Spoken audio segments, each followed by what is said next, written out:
Sisiba entertainment channel ပြတဲ့ကြည့်အားလုံးပဲမင်္ဂလာပါနော်ကျွန်တော်နောက်ထပ်အချင်းလေးတစ်ပုဒ်ကိုလည်းကျွန်တော်ဖွင့်ပြပေးချင်ပါသေးတယ်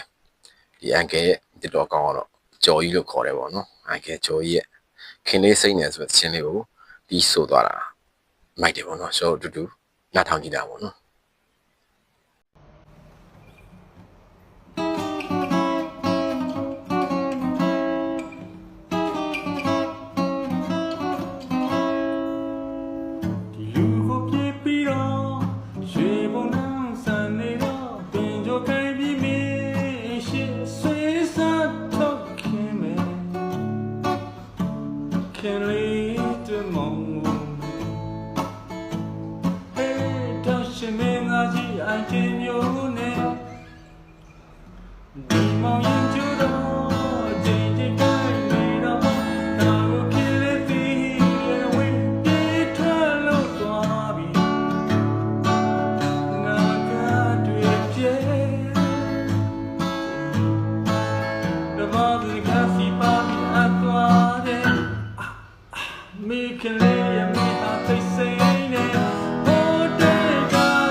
မိုက်တယ်နော်ဒါပဲအန်ကယ်ကျော်ရဲ့ဘာရှင်ပေါ့နော်